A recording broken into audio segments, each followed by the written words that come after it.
National Herald કેસમાં કોંગ્રેસના નેતાઓ દ્વારા મોટું કૌભાંડ આચરાયું હોવાના આક્ષેપ સાથે સુરત શહેર ભાજપ દ્વારા નાનપુરા મકાઈ પુલ પાસે સોનિયા ગાંધી અને રાહુલ ગાંધીના પૂતળા દહન કરી વિરોધ નોંધાયો હતો।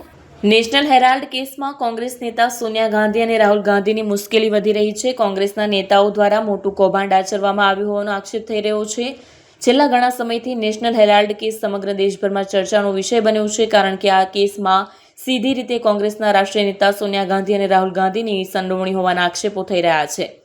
ભારતીય જનતા પાર્ટી દ્વારા નેશનલ હેરાલ્ડ કેસના આરોપીઓની સામે ઝડપથી કેસ ચલાવવા માટે માંગણી કરવામાં આવી રહી છે। સુરતના નાનપુરા વિસ્તારમાં મકાઈ પુલ પાસે ભારતીય જનતા પાર્ટીના શહેર પ્રમુખ, કોર્પોરેટરો અને સ્થાનિક આગેવાનો દ્વારા કોંગ્રેસ નેતાઓના પૂતળા દહનનો કાર્યક્રમ કરવામાં આવ્યો હતો।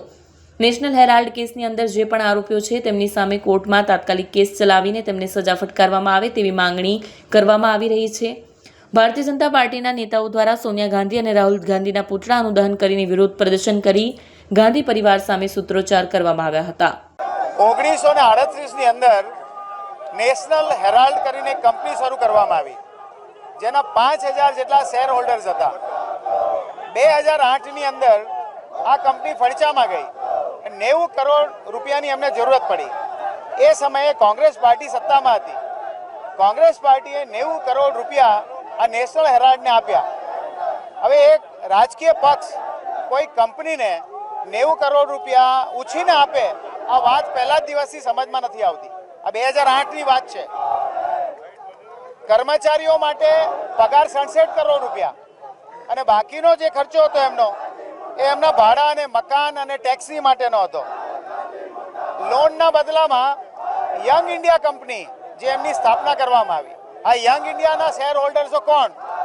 એમાં 38% શેર સોનિયાનો, 38% શેર રાહુલનો અને 24%માં મોતીલાલ વોરા અને ફર્નાન્ડીસ, ઓસ્કાર ફર્નાન્ડીસ। એ તમે સમજી શકો છો કે 100% શેર કોંગ્રેસ પાસે હતા। આ 100% શેર કોંગ્રેસ પાસે હતા એને એની જે મિલકતો હતી, નેશનલ હેરાલ્ડ 1938માં શરૂ થઈ, એટલે આપ વિચારી શકો 2025 સુધીમાં એમની પાસે 9 કરોડ જેટલા શેર્સ યંગ ઇન્ડિયા કંપનીને એ લોકોએ ટ્રાન્સફર આપ્યા।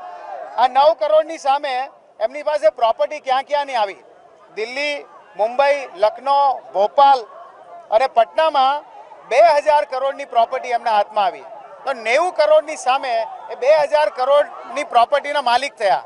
અને આ જ ગોટાળા સામે આજે દેશભરમાં પ્રશ્નો ઉઠી રહ્યા છે કે ભાઈ એક પાર્ટી છે, ધારો કે આ જ કંપનીએ કોઈ કંપનીએ આવું કંઈક કર્યું હોતે તો સેબી કે એનએસસી કે બીએસસી એના શેર હોલ્ડિંગ માટે, એના શેર હોલ્ડરો માટે શું કરતે? એ જ પ્રક્રિયા જ્યારે કોર્ટમાં ચાલી રહી હોય તો કોંગ્રેસના દિગ્ગજ નેતાઓ શા માટે પોતાનું મોં છુપાવે છે? શા માટે હાજર થવામાં તકલીફો કરે છે? શા માટે રસ્તા શોધે છે? આ જ કારણસર આજે આ વિરોધ દર્શાવવામાં આવી રહ્યો છે।